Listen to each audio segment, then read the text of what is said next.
Namaste.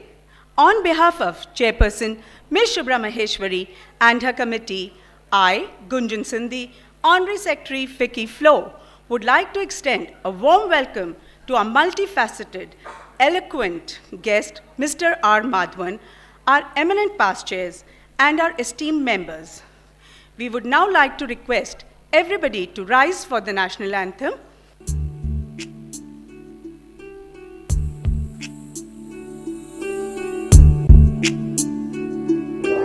Jana Gana मन अधिनायक जय हे भारत भाग्य विधाता पंजाब सिंध गुजरात मराठा द्राविड उत्कल बंगा विंध्य हिमाचल यमुना गंगा उच्छल जलधि तरंगा तव शुभ नामे जागे तव शुभ आशीष मागे गाहे तव जय गाथा जन गण मंगलदायक जय ही भारत भाग्य विधाता जय हे जय हे जय हे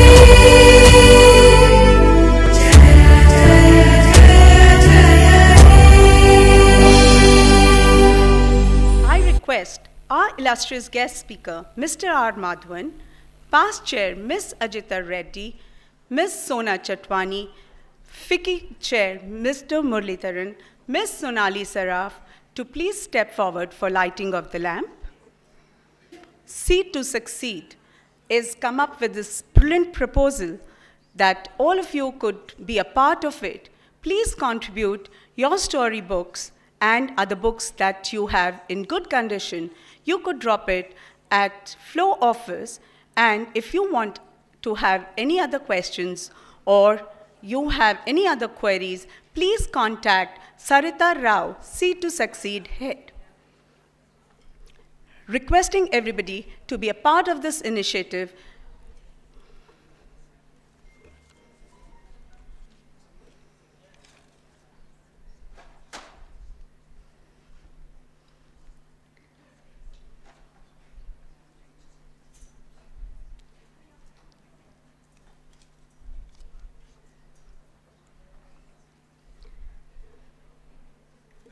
I now request Flow and Y Flow chairs to join us for a picture, please, followed by Core Committee, Executive Committee, Flow and Y Flow.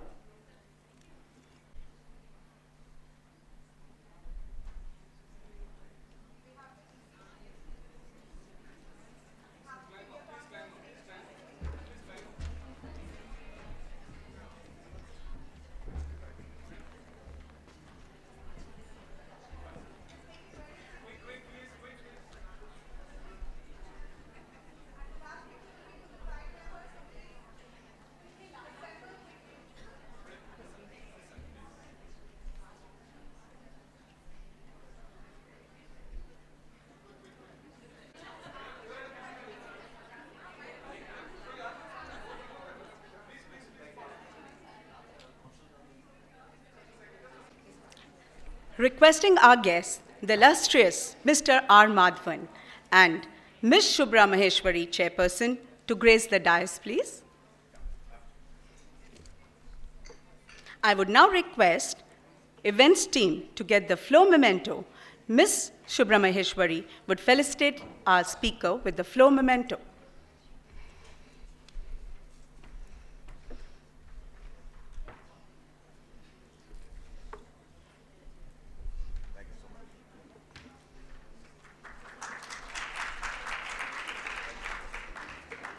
Requesting Chairperson Shubhra Maheshwari to address this August gathering.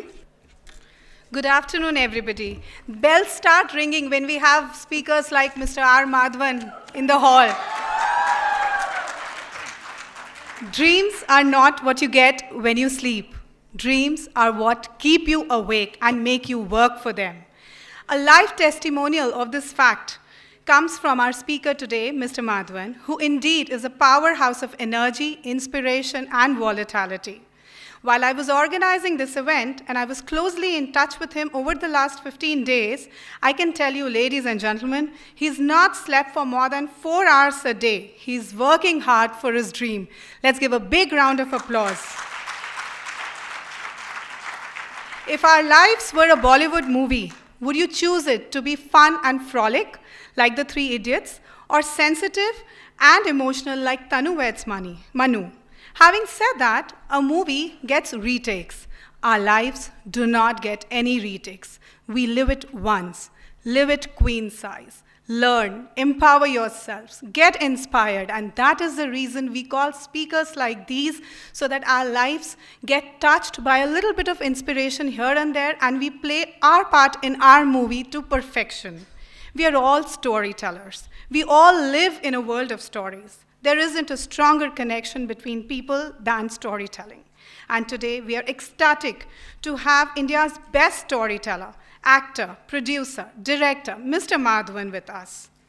He's here today to talk about his journey, his story, and his foray into directing with his upcoming film, Rocketry, The Nambi Effect. We can't wait to hear all this and more from the superhero himself. Before we delve into the power-packed and insightful discussion with Mr. Madhavan, I would like to make a few exciting announcements. Our signature fashion and lifestyle march, the second edition of Style Tattva, was a tremendous success.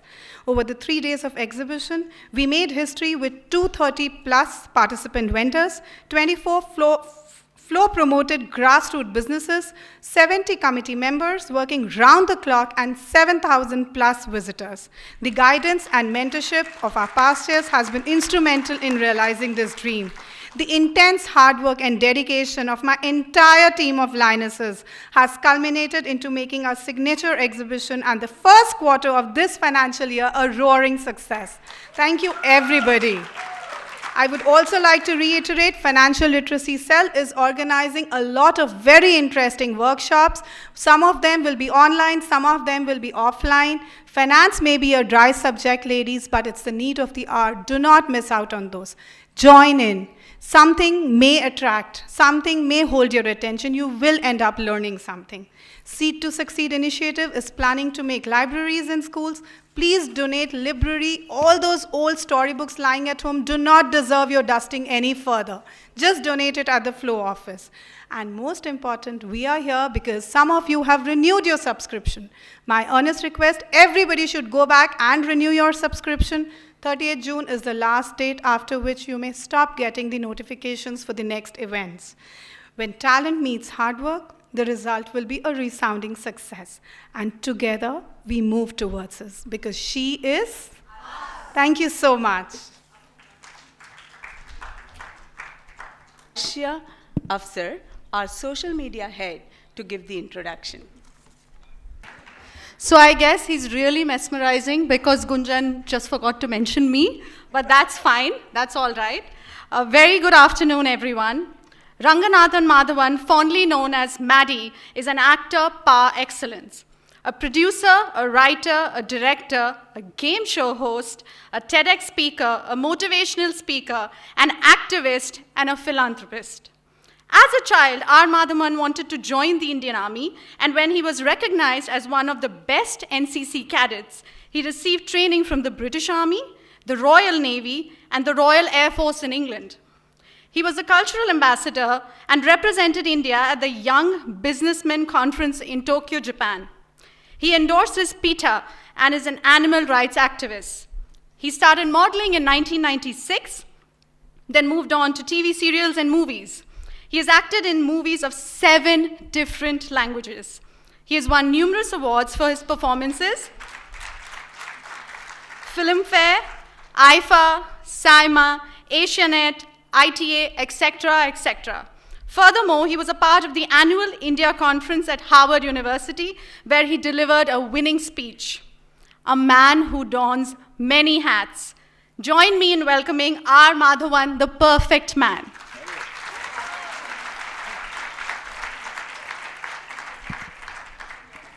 My wife will very strongly beg to differ. Well, now we'll have an official trailer of Rocketry and the Khan's video. उम्मीद करता हूँ कि इस सारे तामझाम का ढंग का नतीजा निकले। अगर आपको लग रहा है ये सब फजूल है तो फिर आप यहाँ पर आए क्यों? तो मैं यहाँ इसलिए आया हूँ क्योंकि मेरे साथ जो हुआ वो स्टेज में किसी और के साथ नहीं होना चाहिए।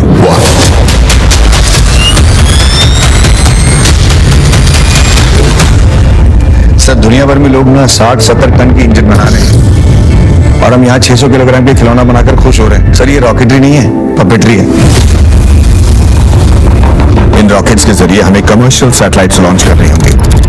कमर्शियल सैटेलाइट लॉन्च मार्केट जो आने वाले दिनों में $1 ट्रिलियन मार्केट है, उसका हमें हिस्सा बनना पड़ेगा।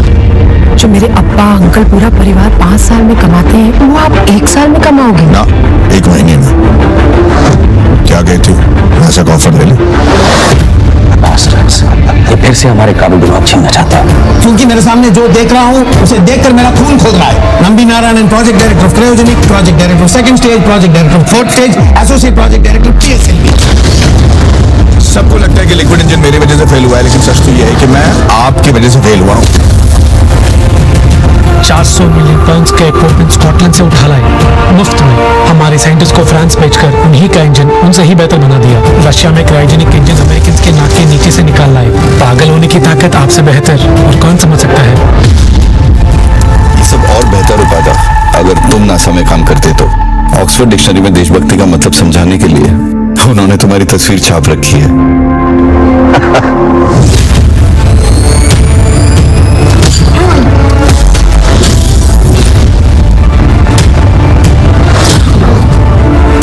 किसी कुत्ते को मारना हो तो अफवाह फैला दो कि वो पागल है। ठीक उसी तरह किसी इंसान को बर्बाद करना हो तो ये ऐलान कर दो कि वो देशद्रोही है।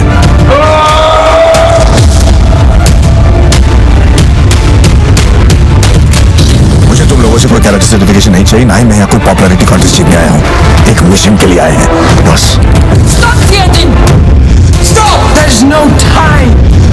अब सितारों तक पहुंचाने वाली जिम्मेदारी तुम्हारी। क्या समझ रखा है मुझे? मैं एक रॉकेट साइंटिस्ट हूँ।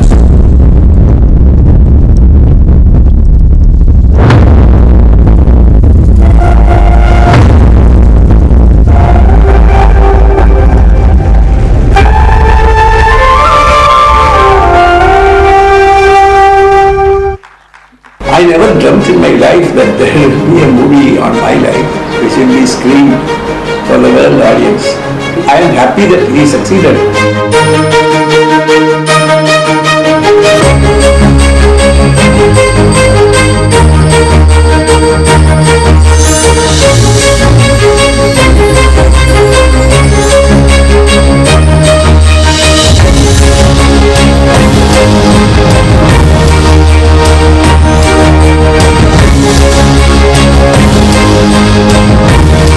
She as a producer and me as a director. It's at the Palace K at the prestigious Cannes Film Festival 2022. We're so excited and nervous. Yeah.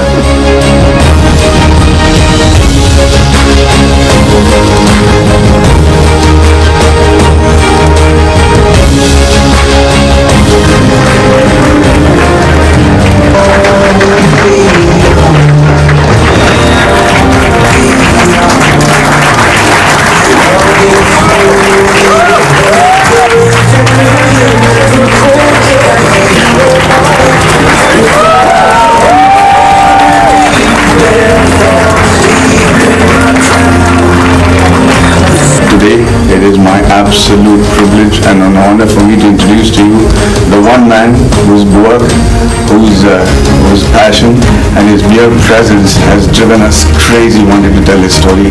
Ladies and gentlemen, the one and only Padma Bhushan #1.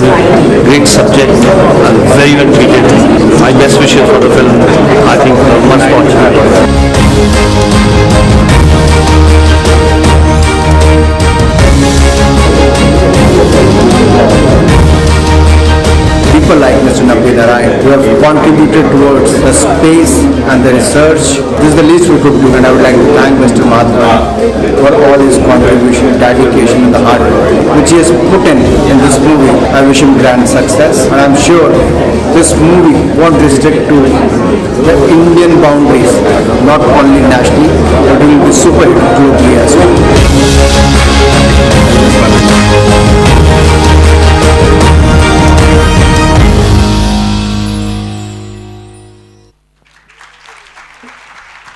So now you know the reason for me being awestruck of none other than Mr. R Madhavan. Now, Ms. Shabra Maheshwari will take the session forward. Thank you so much. This trailer gave me little goosebumps. So nice to be representing your country at a patriotic level in a foreign soil. So amazing. Congratulations on the fabulous film that it looks rocketry. The promos are all over. We just saw Cannes and it's there at the New York Times Square, everywhere.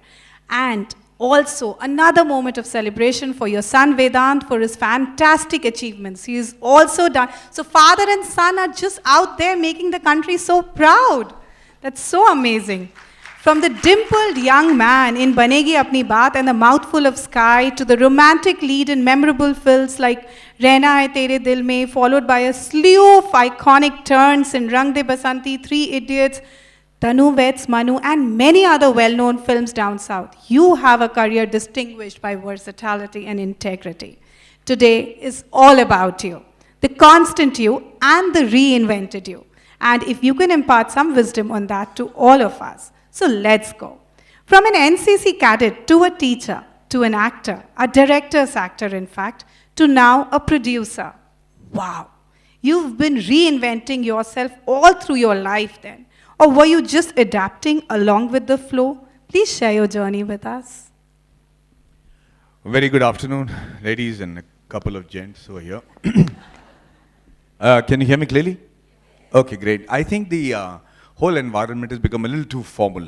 So I'm going to break that and tell you, let's talk about it. Let's actually have a chat. And I'm going to tell you all the crazy things that have happened in my life. And then we can take the conversation from there. So the thing is, I've been saying this before.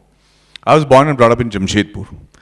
And in Bihar at that time. And I was not the nicest boy in the locality. I was the kind of guy, the mother said, don't play with him because both his parents are working and he's completely a spoiled child. So he will spoil you also. And I lived with that tag till I was about 10 years old. One of those days, my name, a pet name at home in Jamshedpur was Balaji. Okay? And there was another guy. And we used to live in these apartments, flats. And there was another boy who was also called Balaji, who lived in the opposite apartment across the playground. One day, I came to know it was Balaji's birthday. And Balaji's mother had said, you're allowed to call 5 friends, but you don't call this Balaji, because he's a bad boy. So not only did he not call me, he spread the word around that his mother said, don't call Balaji. So I was very offended. I went and told him, I said, Yaar, you didn't call me? He said, no, my mother said not to call you because you're not a good boy. I said, I remember this very clearly when I was 7 years old or 6 years old. I said, okay. His mother had told him, only invite 5 people. You're allowed to invite 5 friends. I went into the entire block of flats to everybody's house who had children and told him, it's Balaji's birthday. Mother has invited you at 3 o'clock for the birthday party. 320 kids landed up. Line mein, each carrying comics, Cadbury chocolate, eclairs as gift. And his mother ran out of the 6 samosas she had for the party. And she was so embarrassed. And she took Balaji to a corner and said, how did you call so many people? I told you not to call so many. 5 people, you've called 500. And she made his birthday horrible. And then he said, I didn't call them. I promise you I didn't call them. Then she called the nearest guy and said, who called you for the birthday? And he said, Balaji called me. This Balaji. He didn't tell me it was this Balaji. He got into so much trouble. It was much later that I told him that this is a revenge that I exacted on you. So from then on, I realized that I have the ability to find unique solutions to problems. One of the problems was that I from when I was a kid, I had this desire that I should enter the room and everybody should see me. They should notice me. That was my desire, you know.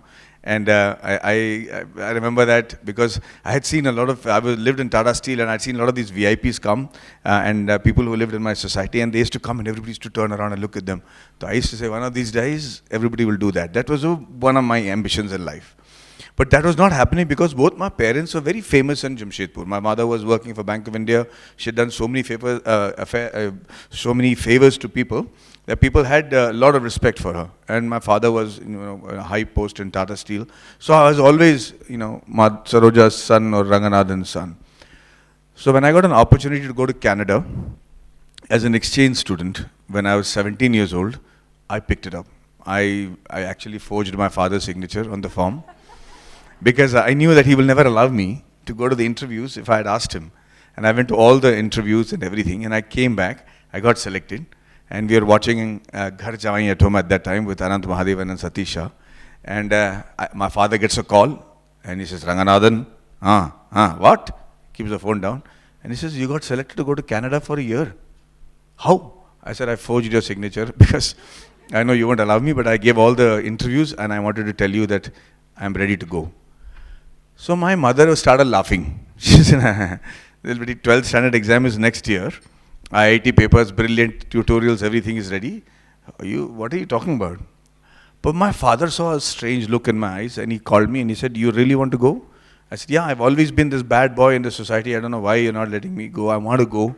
I want to make a difference in the way I look at the world and I want to go. And I was very sincere. Same Three Idiots sort of a dialogue. And my dad said, okay, get me the checkbook because I needed 20,000 rupees to buy the round the world ticket. My mother started crying. She's like, beta to beta, baap bhi bawla ho gaya hai. What the hell is wrong with him? She really thought that my father had lost it, but it was a brave decision on behalf of my father to let me go, because that 1 year in Canada changed everything. The reason we travel, I think, more is because, not because we want to know more about the world, but I think that one of the reasons we travel is because we want to know more about ourselves. And I realized that I went to this place called Stettler, which was, for me, I was a vegetarian Brahmin boy, and this place was only beef. And I lived with cowboys whose job was to make beef. And I lived with them for a year, and I used to, ride horses, go to school. And Stettler had the unique distinction of being, at that time, the teenage pregnancy and drugs capital of teenagers in Canada. I remember my father heard that before I left, and he said, "Arey baap re, ye kya kar diya humne?" And he said, "Beta, remember that you're going there, you're representing this country, and people will judge India by what you do." And I think that line played very heavily on my shoulders. I remember going to the class for the first day, and beside me there was a very pretty girl sitting, like all blonde. Like we had only read about them in Enid Blyton and Hardy Boys and Nancy Drew. Here there was actually a blonde girl. I'm like, very nice. But I leaned back and she was pregnant, this much, okay? And I looked at her and I couldn't take my eyes off the fact that she was a 16-year-old girl who was pregnant. So, and she said, "Yeah, I'm pregnant." I'm like, "Okay." And he's kicking, "Do you want to touch him?" I'm like, "No, I don't want to touch you." These are very strange things for me. But from that to understanding the love of the people, from understanding, for example, we used to go and play. I joined the school basketball team, and any of you who've lived abroad will know what I'm saying, or if you've played a sport abroad, you'll know. It's unlike India. When you're in a school sport team, there is one shower, which has one pole, and there are all the showers around it, and everybody has a shower together. You know what that means. I was not comfortable with that, I'm from India. I'm wearing a thread, and I go there, and these guys are all stark naked having a bath. After the game, "Oh, you played very well, you played this. And I'm thinking, abhi kya kare yaar, nahaye ki ghar hi chale jaye chupchap. For 2 days I went back on my own without having a bath. Third day I decided to wear a pair of shorts and go have a bath. But I can tell you that wearing that pair of shorts and having a shower on that community shower, all of them not wearing anything, made me feel more naked. Because they're all wondering, what is he hiding? And, it was crazy. And, a lot of lessons learned in life at that point in time. It was all in my head. you know, it was, and so the next day onwards, in Rome, I was like in the Romans, and there was no problem. So I have to tell you, there's a lot small things for us to learn and get over hurdles in our lives. But Canada was an extraordinary experience in my life, and I learned so much that when I came back, I was a completely different person. But and then onwards, I realized, even as young as I was 17, that my success will not depend on academics. Academics is important, but what you do with the knowledge, because there's a huge difference between academics and education. And most people don't know the difference. I think that in the years to come, those of you who have children and teenagers will have to see that these children are actually experts in cross-disciplinary expertise exists in them. In the sense, you just can't be an engineer. You have to be an engineer and an artist. You can't just be a painter and not know about AI. You can't be a doctor and not know about robotics. You know, so I think in the years to come, every school and college will have small sessions of expertise education that you should do. I mean, I'm not using anything that I learned in college, except for my life experiences of having dealt with different people, you know, getting into fights, getting out of fights, getting into egos and stuff like that. So for me, I have understood at a much earlier stage in my life that varied experiences is what's going to take me to where I want to be. So my parents were disheartened, they were heartbroken. But I remember I was not getting into an engineering college, and my father, for the first time in his life, had tears in his eyes. And he said, "What did I do wrong with you? What did I do to bring you up like this?" I was 18 years old. And I said, "Nothing, Appa, you don't. I mean, I just don't know what I want to do. I don't know what I want to become, but I do know what I don't want to become. And I don't want to become you. I don't want to be an engineer who works in Tata Steel, the same job for so long, because I am not meant to be like that." And he looked at me and says, "What do you want to do?" And I said, "I just don't know, but don't ask me now, but I will do it." And somehow he trusted me. I just want to conclude with two things. One is, when I was in Canada and I was an exchange student, they have this graduation ceremony, and in the end they make this yearbook. And in the yearbook, you know, you have a photograph, and in the photograph they write things about you. So you have to write your favorite quote and stuff. So they put a photograph of me, and the whole page actually looks black and white, because all of them are all fair. There's only my black photo over there in between. You know, and then it says Madhavan. They couldn't even pronounce my name. It was to be Madhavan or Rathangatatan Madhavan instead of Ranganathan Madhavan. So it was very. So they just put Madhavan, and they put Maddie. And it said favorite quote was "Holy cow." That's just to keep saying "Holy cow" for everything. And then they said last seen doing pranks on people. And in ambition, which I put it on Twitter about a year ago, it said, "To become a rich and famous actor, jack of all trades and master of some." That's what I had written when I was 17 years old. There was no reason to write that. I was not taking acting classes. I was not in an acting school. Nobody in my family was there. But ऐसे ही कीड़ा में लिख दिया. ये लिख देते हैं यार. Let's irritate people. So I wrote it. My mother's like, "हाँ, अच्छा, actor." I'm like, you know, I just wrote it, ma, just like a joke. Here I am sitting in front of you.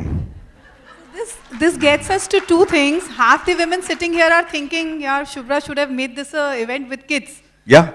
Our kids should have been hearing this, and half of us are thinking, this is the power of affirmations. The 17-year-old has affirmed it. Yeah, but I don't think the rest of the show your kids want to hear. That's why we didn't get Yeah, them. yeah. I told mine also, just stay home. Yeah, okay, fine. I'll finish and come. Thank you so much. That's been so fabulous, and naughtiness was like genetic then. Yeah. I look at things normally and live normally.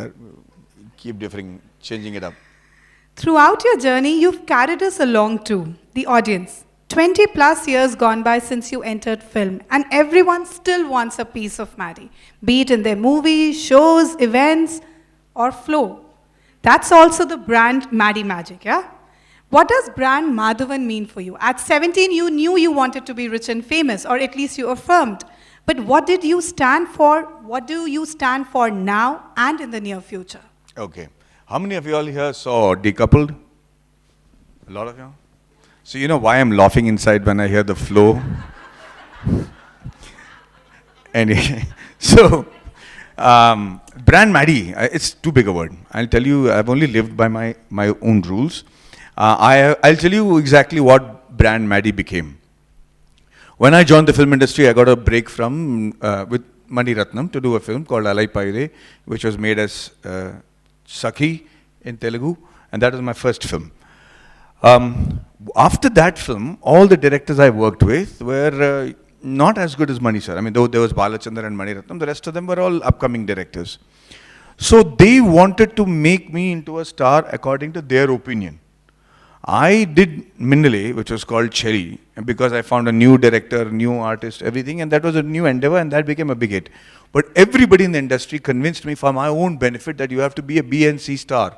You have to be appreciated in the villages to become like Rajinikanth. So they made me do songs and movies and films, which was not me.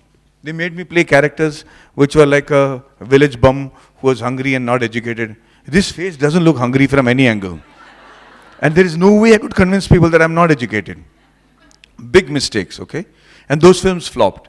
But somehow or the other, the films used to run, Run happened, then Anbe Sevam happened, and I was dancing to everybody else's tunes. But there came a very pivotal moment in my life as an actor, and that is when I was dancing, I was wearing green pants and orange shirt, and Switzerland, and I was dancing on the roads beside a cafe. The dance master was there, and it's like 5, 6, 7, 8. I was dancing, jumping and everything. And there was a farmer who was sitting on the cafe, and he was having tea, and this music was irritating him. On top of that, I'm trying to entertain him with my ability to dance.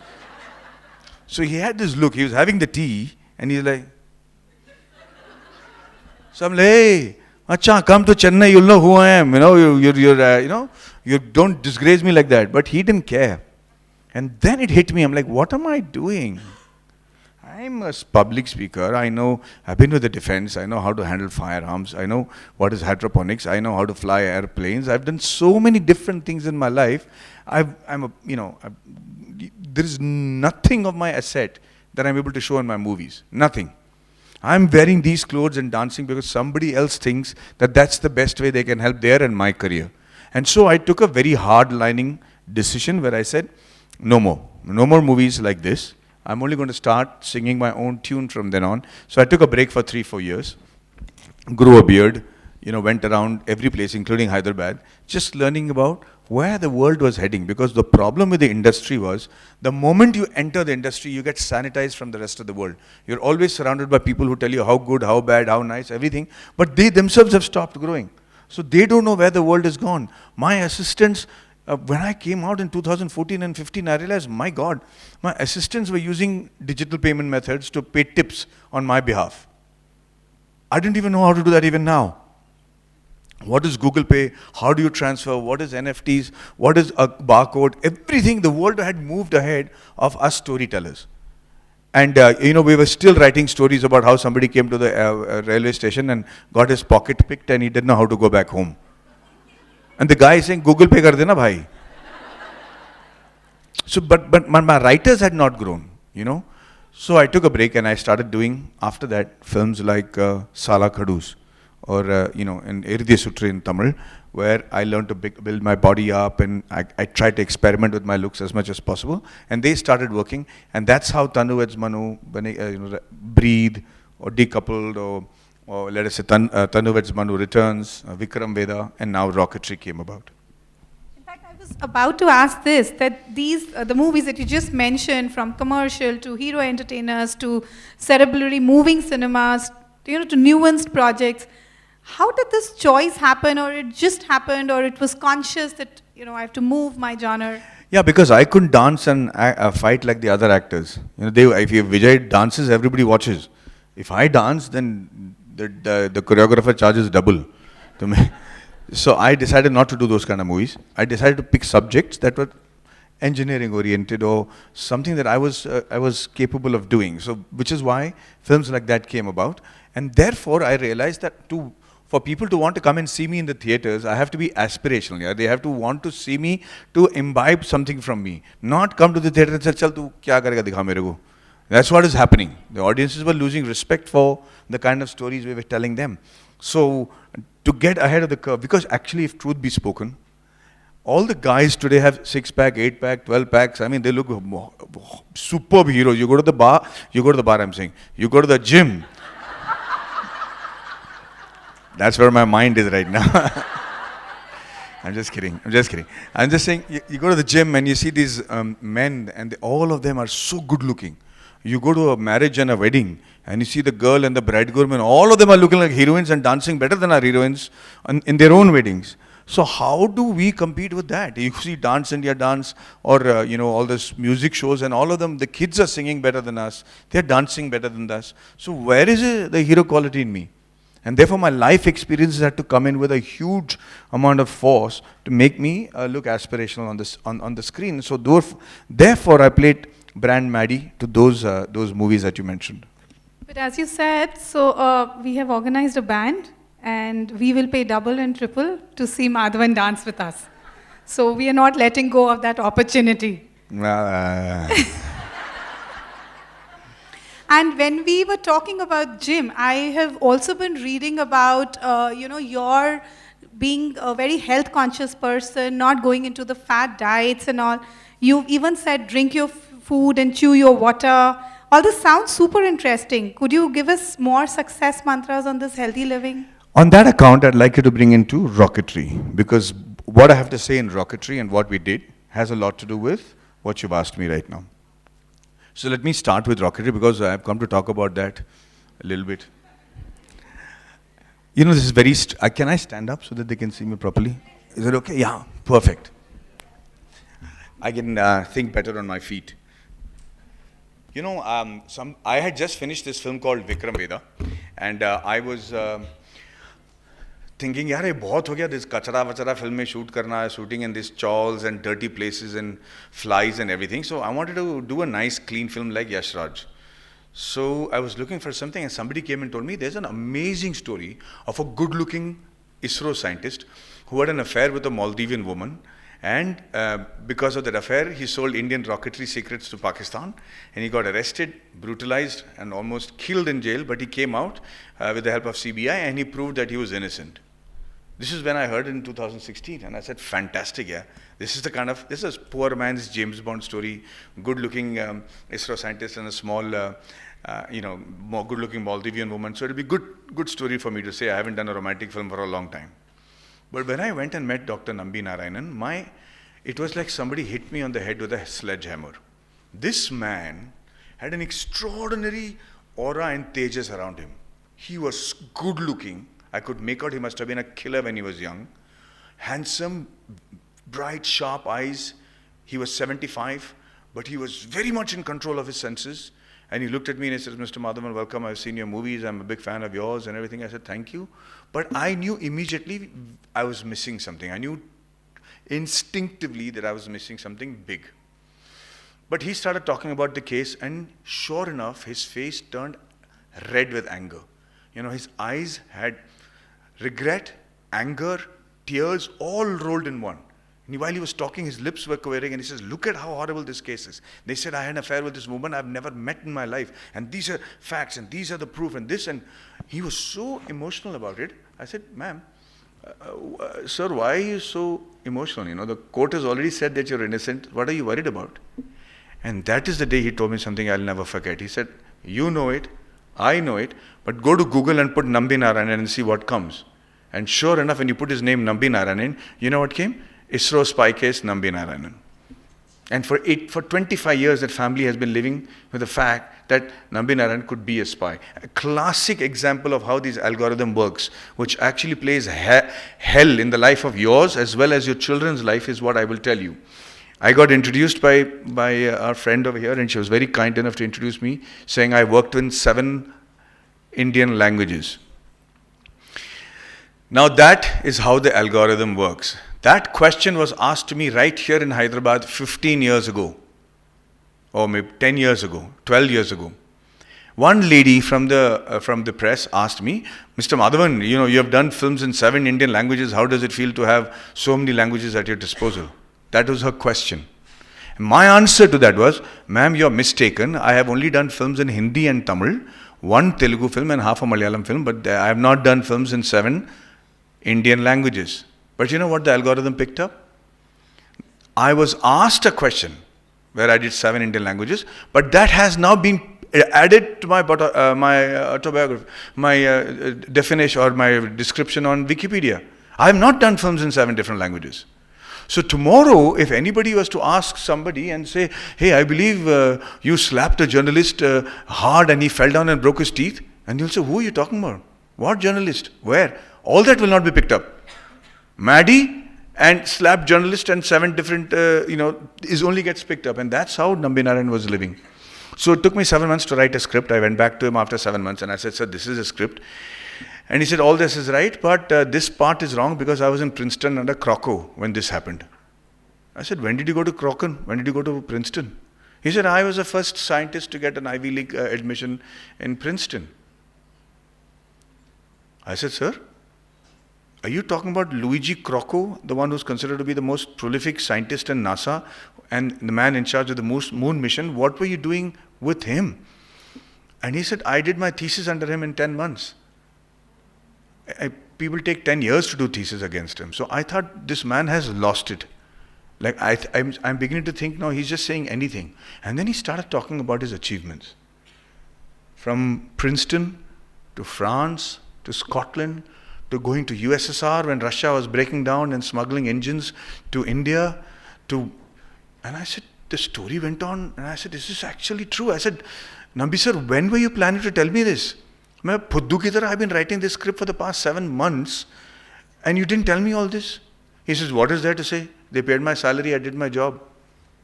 And like we say, we made pakoda, na? He said, I also made the Vikas engine.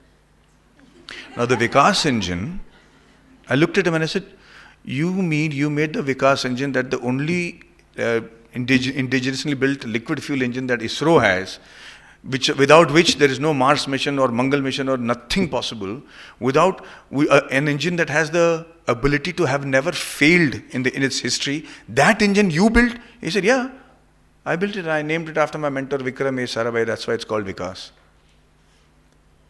And that day it hit me. I was completely changed as a man because I realized there are 2 types of patriots in the country. One is those who go out and, protect us from our enemies going Bharat Mata Ki Jai and get a bullet in their chest while they are safeguarding us, and hats off to their sacrifice, and we must acknowledge, appreciate them. But there are also another type of patriots. All of us know that, people who live quietly knowing that their life is in danger every day, knowing very much that they're going to sacrifice their family life, their personal life, everything, but they still do their duty for the sake of the nation with a missionary zeal, knowing very well that they will never be acknowledged. They will never have a song written on them. They will never have a bust at the end of the street. No road will be named after them. And one of those guys was Narayanan. Nambi sir was one of those guys, and I thought it was a national disservice not to know about Nambi sir.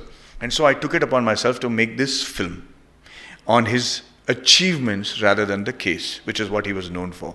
And coming to your question, we decided to do a lot of first things in the movie, like, things that have never been done before in any film in the history of cinema, which is, I was showing scientists go from 29 to 79 in the film. Now, most people, when they do that in the world, they use a lot of prosthetics, padding and beard and wigs and teeth.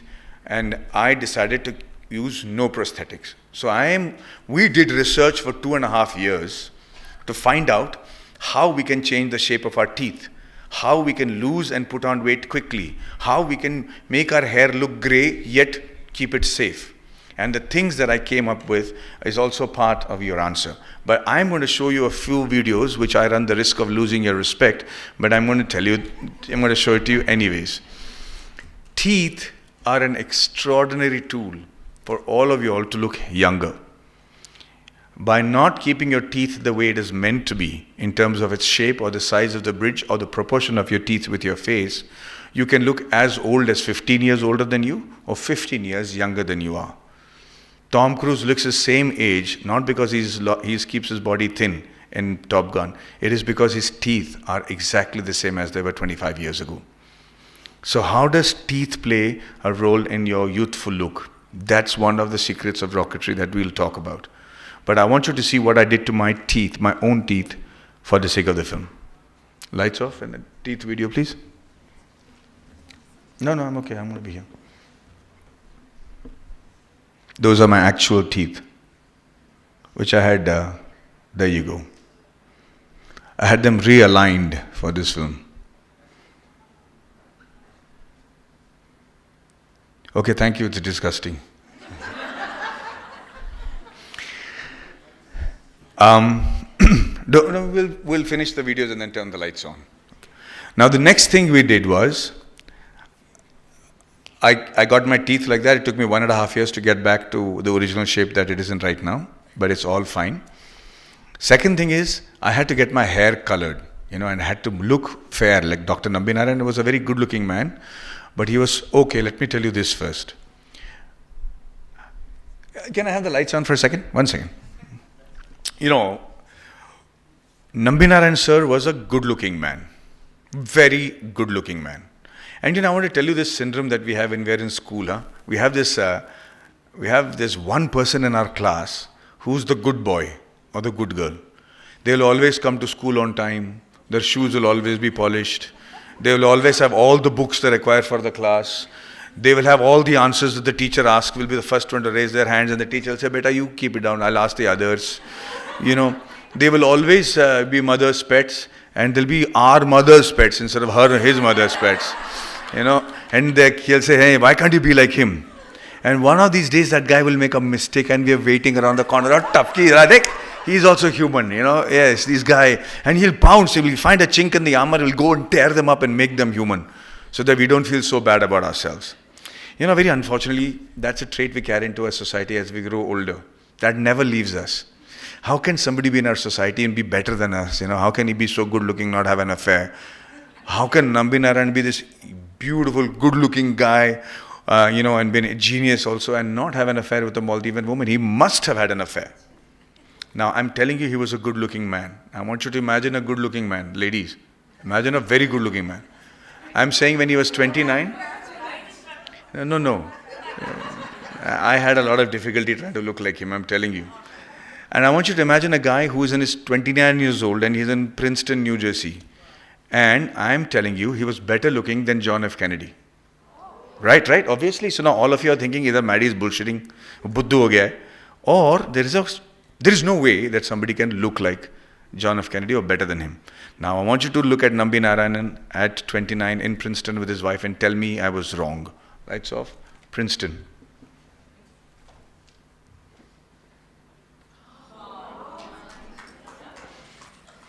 And I would like to add here, while Mr. Madhavan were coming here, he had full plans to bring Mr. Nambi with him, which couldn't happen. So, thank you.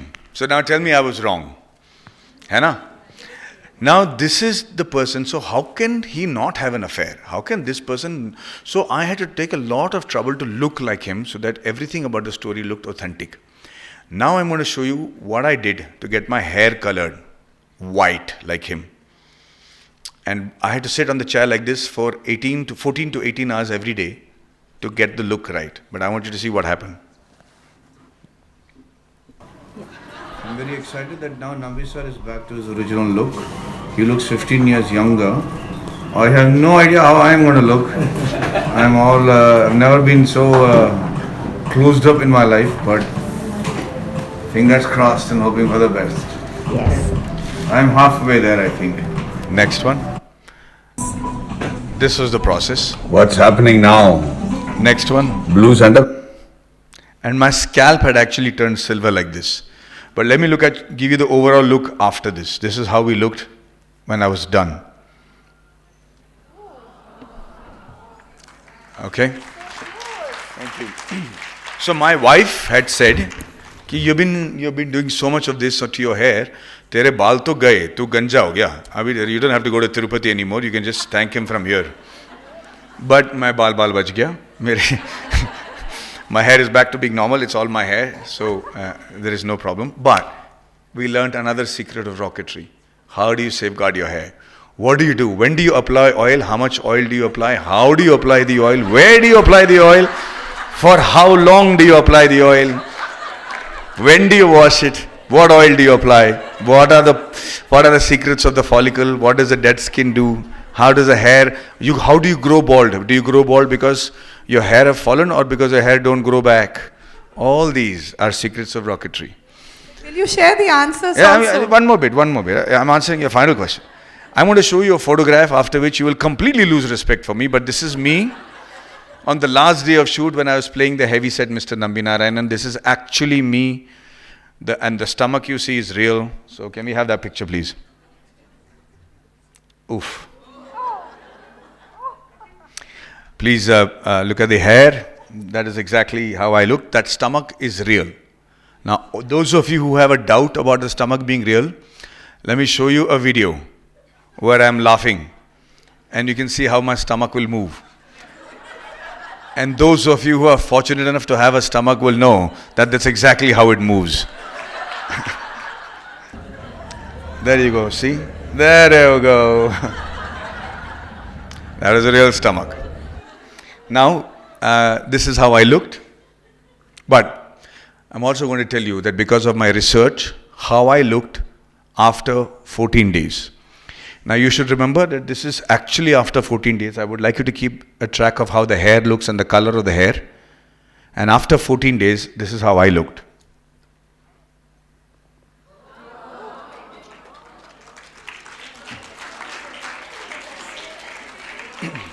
Okay, thank you.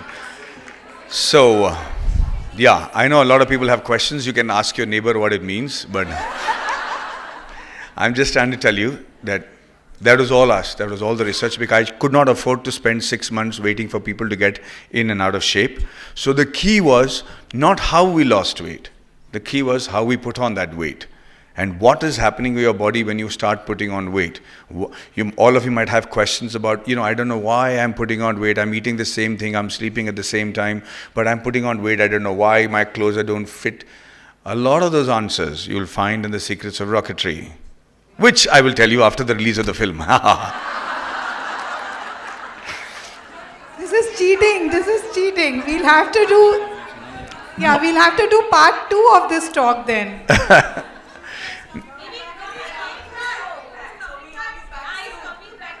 Haji? Correct. Now, so I will. No, this is not sorcery.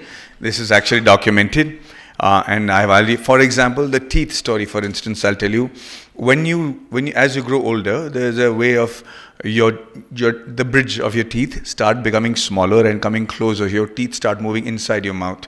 It's a normal procedure, but very easily you can retain it back by wearing what is called lingual braces, or not lingual also, even Invisalign sort of braces, which can bring your teeth back up in front, which means the gap between your teeth and your cheeks, the more this gap is, the more you get the old man syndrome of the pout.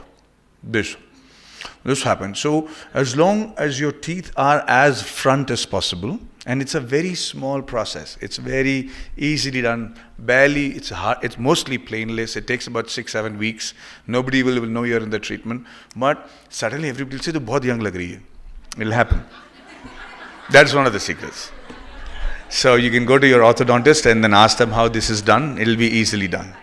So that is one of the things that I wanted to tell you. The rest of the secrets, of course, we have all day and all year to talk about after the release of the film. Will I get through you after the release? Being a producer is also another big step. So this movie has given you so many dimensions. Yeah, no. I didn't want to be a director in this film. I wrote it because I understood the subject, because I'm technologically inclined. I understand engineering. Aerospace is a passion of mine. So Nambinarayan kept testing me, but I passed with flying colors because I understood what he meant by specific impulse or thrusters or whatever he was talking about. But so I wrote it. I wrote the subject. I wanted to act in it because every actor dreams of doing this lifetime role where you're playing from somebody from 20 to 80 years old. So you think you can walk around doddering and impress people with your acting skills. So that's why I acted. I didn't know all this drama was going to happen. I wanted people to produce this film. So I went to the big producers. They said, Madhavanji, you make nice films, very nice. So I said, what is the budget of the film? I told him. Then he said, who's the heroine? I said, there is no heroine in the film, sir. Oh, how many songs? I said, no songs, sir. Then I said, okay, how many fights? I said, no fights. He said, no producer. I said, okay. So I decided to produce the film on my own. That's how I ended up producing it. But I didn't want to direct it. My director actually could not fulfill his commitments 25 days before the start of the shoot. I had to choose to either throw the subject, drop it. Or Nambi sir said, Maddie, I know you know me, you're like me, you're going to go into this place. You will be able to direct it because you understand the engine as well as you understand me. So go ahead and direct it. So I said, okay. In a moment of bravado, my funders were happy with it, so I said, okay. But on the first day of shoot, when I went there to direct this movie, I honestly felt like I had forgotten my clothes at home. It was very frightening and daunting. My friend called and said, do this one shot. You're already there, you can only muck up. And that's going to be, that's already paid for that day. So, bas ek shot le yaar. Just take that one shot and then see how it goes. And I took that one shot and then I got the guts to take another shot. And finally the film is ready. And 1st of July is when it's releasing.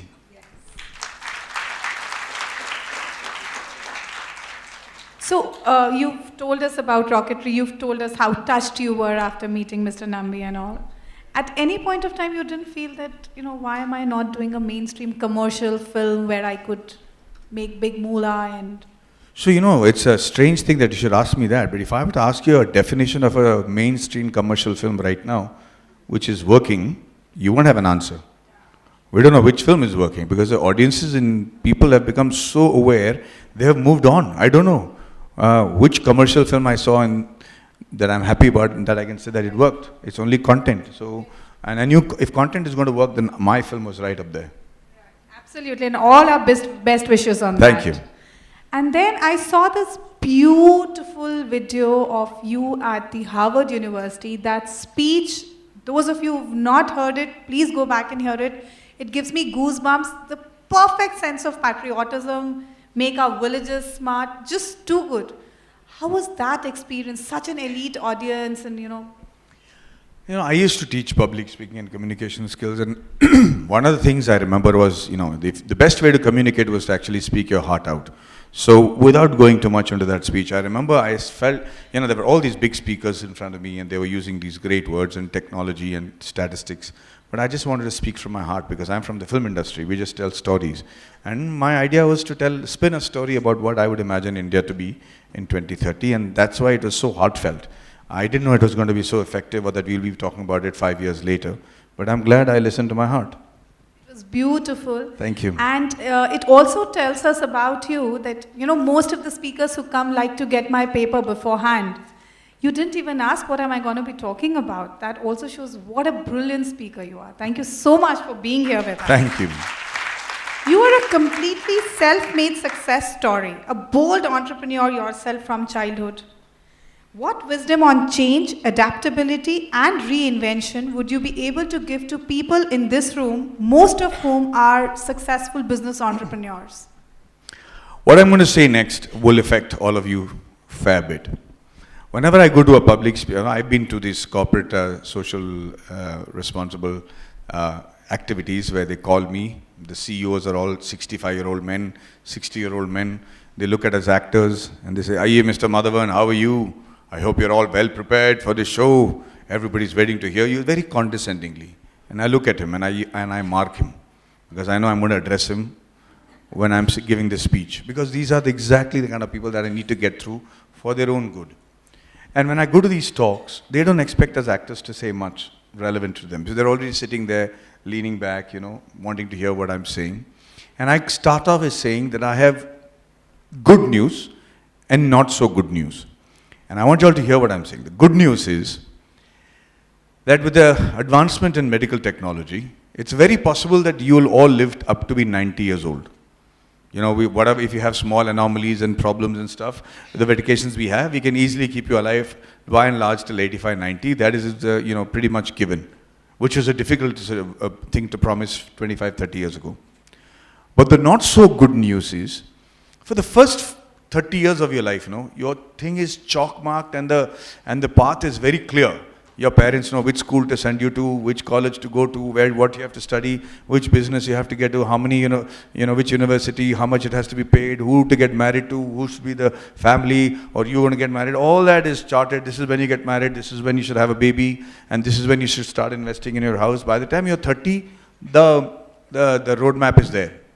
Then from 30 to 60, it's even more clearer. You have to do better than what you've done. Let's increase the business. Let's consolidate our finances. Let's see where our university is, where to build the house for our retirement, and then how to take care of our parents' health, how to take care of our children's health. That whole jing bang of having to tiptoe between everybody's health, all that is earmarked. And then you come to 60 years old as an employee, and it's a hard stop. In the same place that you're living in the same society that you're living in, you lose your relevance one day. Like, you're gone. Even if you're a business person and you're in the office, the moment you leave that office, you've lost the relevance. And the next 30 years you're going to be alive, but there's no roadmap. What are you going to do?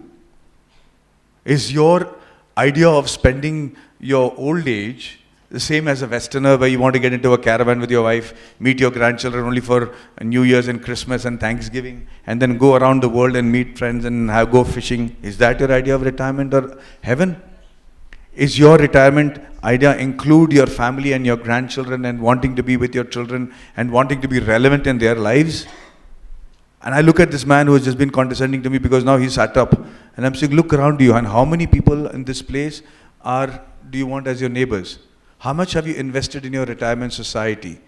How much have you invested in people to be with you for the rest of your life? Who amongst these people do you want to have as your neighbor? Because your life will then be either hell or heaven, depending on where you're living and how relevant you are. And there is no worse hell on earth than being irrelevant, than being a sathyawa person in the family.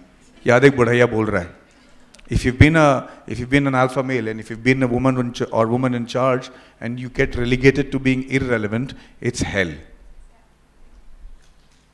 So when do you, as a person, jump off the bandwagon of your career and concentrate on investing in your retirement life?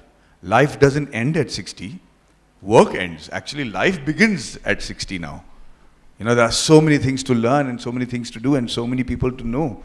But if you've stopped learning, so coming to your question, if you've stopped adapting as a person, if you have stopped meeting new people and knowing what it is to accommodate them and listen to them, I'm saying look into their eyes and listen to them, not sit there with your phone and exchange messages. Listen to them.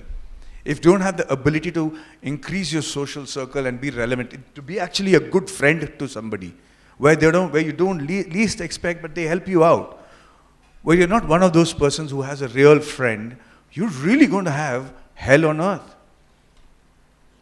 And so, to get rid of that, to mitigate that risk to the minimum, you really have to keep your instinct of changing, adapting to change, understanding people and accepting them for who they are, and being part of a cycle that is important. Let me just come back to, how many of you all have teenagers at home? Yeah, so you're going to relate to what I'm saying, right? Tell me honestly, I have decided that my son thinks that I am a puddu. I don't have the intelligence that he possesses. In fact, he just tolerates my stupidity. It's an overwhelming feeling that all parents of teenagers are beginning to feel. Correct? I'm working on my iPad. I need to get into my accounting software and all that. He's watching TV. I'm stuck over here. He's watching TV. I'm trying to figure out what to do. He puts his hand, brings it, puts it on his lap. He just does something without even looking at it, gives it back to me. It's working, and I'm like, give me something to hit him with here. It's not even fair. Also, I'm just going into the teenage life. Earlier on when we were 17 and 18 years old, or 16 years old, if you come to the house with friends, the mother and the neighbor's mother had to scream, keep it down, yaar, kya kar rahe ho tum log? Itna awaaz kyun kar rahe ho? Can you just be like human beings? Now, I can't hear them. There are 6 boys who are 6 feet tall in my house, in a room, and I can't hear them. I have to turn on my camera to see whether they're watching porn or something. I don't know what they're doing. Literally. And then, I'm like, how are they all, why are you all so quiet? They're like, They don't even talk to me. The only time I hear his voice is when he's wearing earphones and playing Fortnite with his friends from around the world. That's when I hear him, oh, left, right, Vedanta said, Chillara, kahan hai? So I go meet him. And he doesn't care because he's got earphones and he's talking to 8 people across the world who are fighting with another 8 people across the world on this game called Fortnite. And he's saying, Abhi, left se jana. And one out of that 8 people knows who's supposed to go from the left. I'm not able to communicate in person with somebody that clearly. They are doing it almost with, smells, and I don't know how they're communicating. And the guy knows who he's been talking to. Am I right? How do you make a movie for these people? How do I make myself relevant to this generation who really thinks that I'm dumb? I came to an arrangement with him. I said, Dave, you might be more intelligent. I have the experience and the money. So, make sure you give me equal ka darja yaar in front of the public. You don't don't treat me, because in your eyes I can make out you think I'm dumb. And so, the reason to change is actually become a survival technique. There is no, but let me also tell you this. Some people have the ability to change and lead the world from the front. All of you might be entrepreneurs and doing a business that you like and love. And one of these days, your ability to want to change is going to go away. Respect that. Not every one of us can make $1 billion business. Not everybody is a leader. Not everybody is a follower. At some time in your life, you have to be a leader. At yet other times, you have to be a follower. You have to know how to gracefully transition from being an Alexander to an Aristotle. And if you don't make that transition gracefully, you lose relevance. And that is why I think adaptability is so important. ज़्यादा भूल गया यार मैं तो. No, but I can relate to this Fortnite euphoria so much. Oh my God, it's identical scene. We can connect the two boys. Yeah. Yeah. Oh, they probably are connected already. Okay, yeah. Yeah, so I keep seeing somebody in Dubai is doing something on Fortnite, and the same shouts. Yeah. Completely.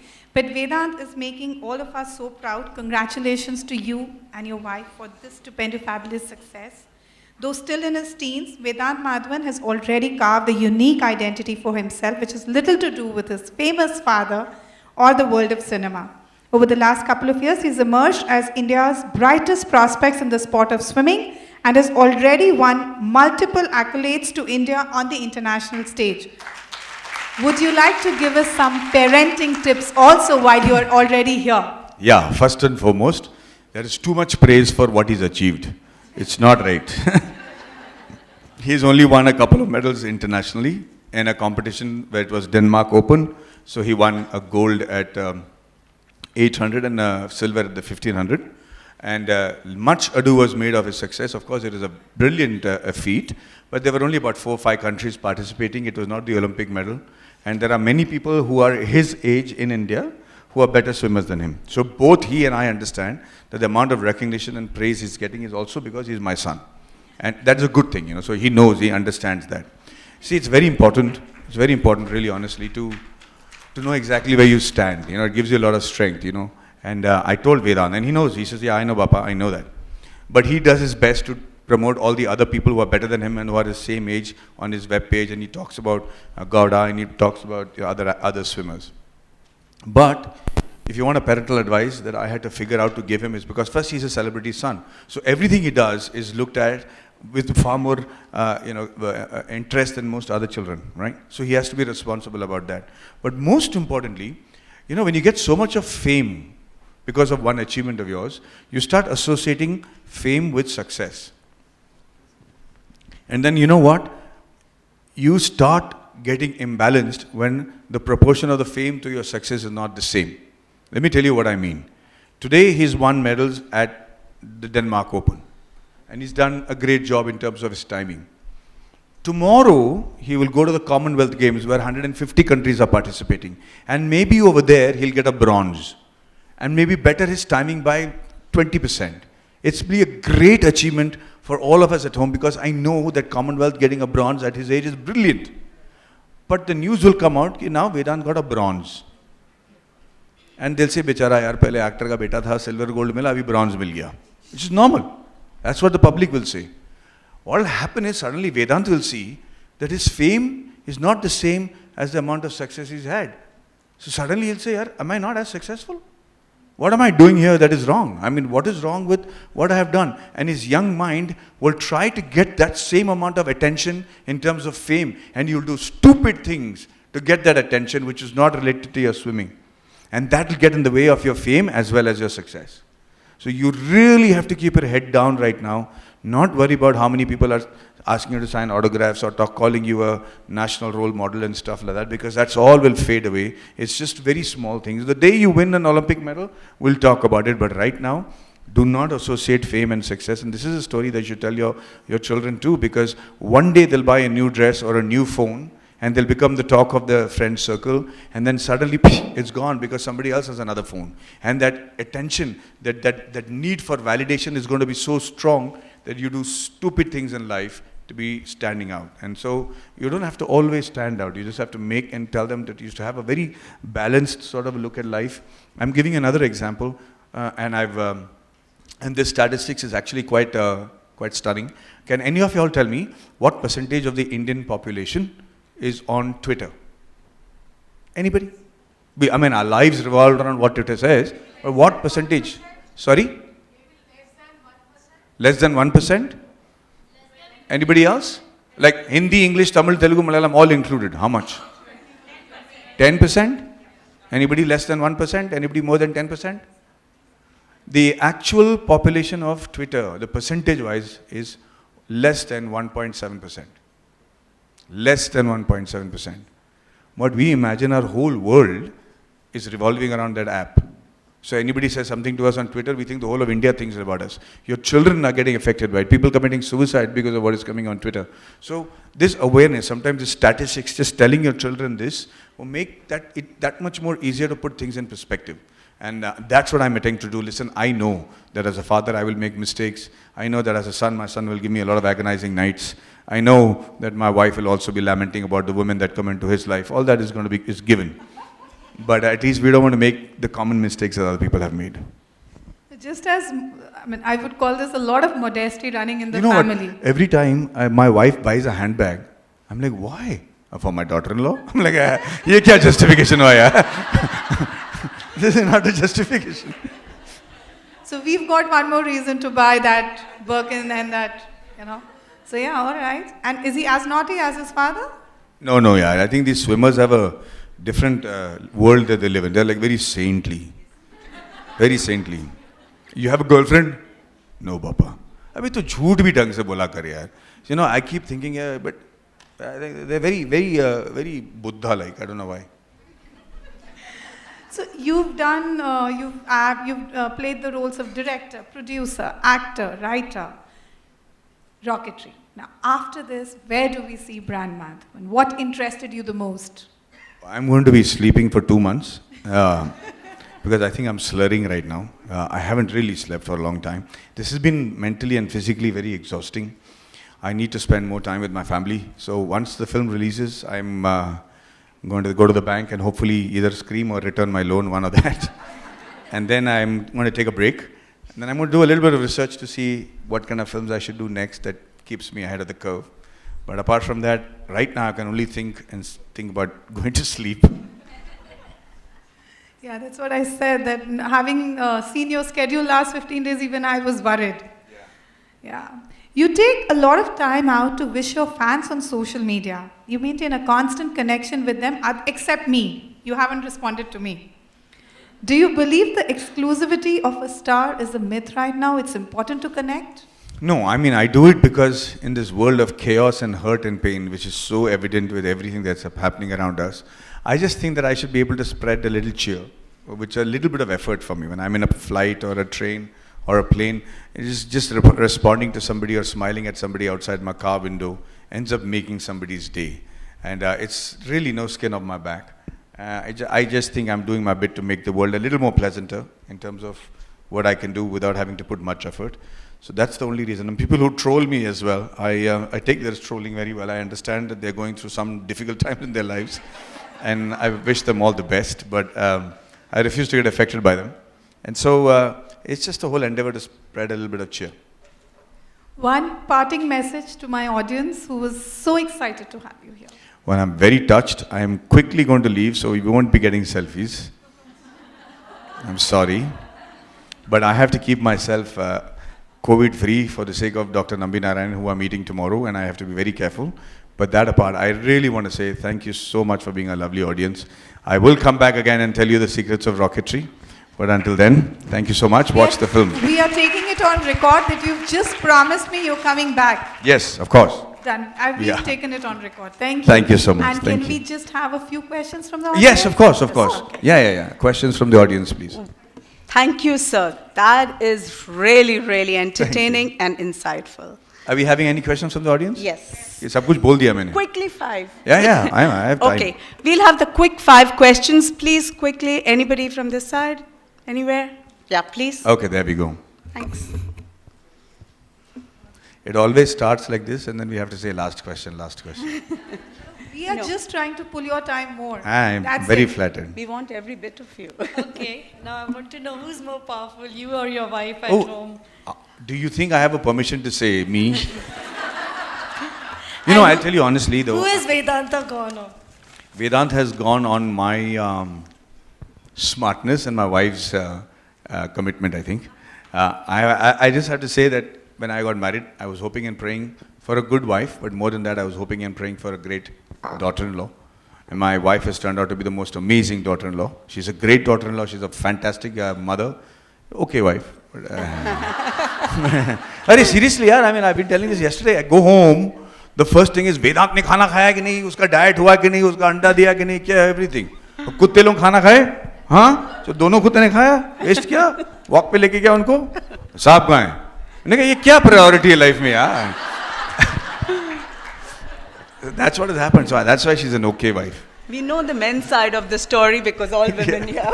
Yeah, they're all nodding. So, next. Yes. Please. Ma'am? No, I will give you your autograph, ma'am, for sure. Huh? I'll keep it. I promise you, I'll give it to you and leave it here for you. Okay? Yeah, I have a question. Yes, ma'am.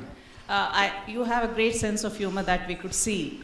And most of the films you have done also have a lot of humor. That is, does comedy attract you or, comedy makers choose you?